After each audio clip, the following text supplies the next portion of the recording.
कल रविवार का दिन था।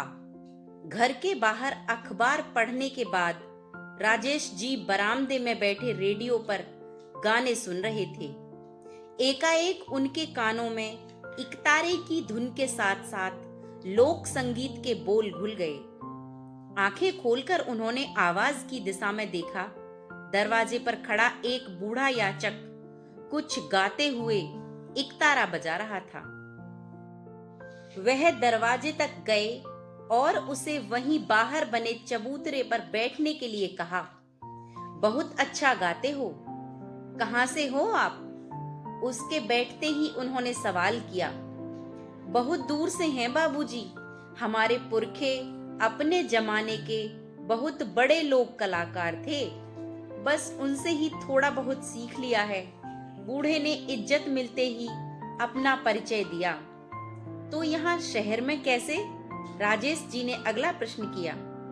अब इस कला की कहाँ कोई कद्र है बाबूजी। गांव में पेट भरना मुश्किल हो गया और कोई दूसरा काम हमें आता नहीं, इसलिए यहाँ शहर में इसके सहारे मांग कर गुजारा कर लेते हैं। बूढ़े ने माथे का पसीना पोंछा। तो सुना दो कुछ, कहते हुए राजेश जी भी वहीं चबूतरे पर बैठ गए। बूढ़े ने पहले तो हैरानी से देखा, फिर आश्वस्त होने पर संगीत शुरू किया। उसे गाते देख उसके आसपास और भी लोग जुड़ने लगे। अपनी आंखें मूंदकर वह लगभग आधे घंटे तक अपने इकतारे के साथ लोक धुनें बिखेरता रहा। समाप्ति पर आंखें खोली तो आसपास तालियों की गड़गड़ाहट गूंज उठी। राजेश जी ने जेब से निकालकर उसे 100 का नोट देना चाहा। बूढ़े ने हाथ जोड़कर मना करते हुए कहा, बाबूजी, आया तो पैसों की ही आस में था, मगर अब पैसे नहीं लूंगा। अरे मगर तुम पैसों के लिए ही तो यह बजाते हो। बूढ़े की आंखों में आंसू आ गए। इकतारे को माथे से लगाते हुए वह रुंधे गले से इतना ही कह पाया, ज्यादा नहीं तो कम पैसे तो रोज ही मिल जाते हैं, मगर आज एक कलाकार को उसका सम्मान मिला है बाबूजी। राजेश जी ने नोट उसके कुर्ते की जेब में रखते हुए कहा, रख लो, काम आएंगे।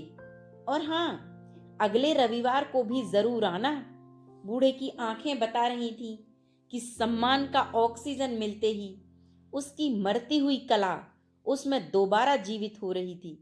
जहां विदेशों में हमारी संस्कृति की नकल करते हुए ऐसी किसी कला को दिखाने पर चलते लोग रुककर इनाम स्वरूप धन तथा ताली बजाकर प्रोत्साहन देते हैं, वहीं हम भारतीय अपने मूल संस्कारों में से कलाकार को समय, प्रोत्साहन तथा आदर देने में संकीर्णता का अनुभव करने लगे हैं।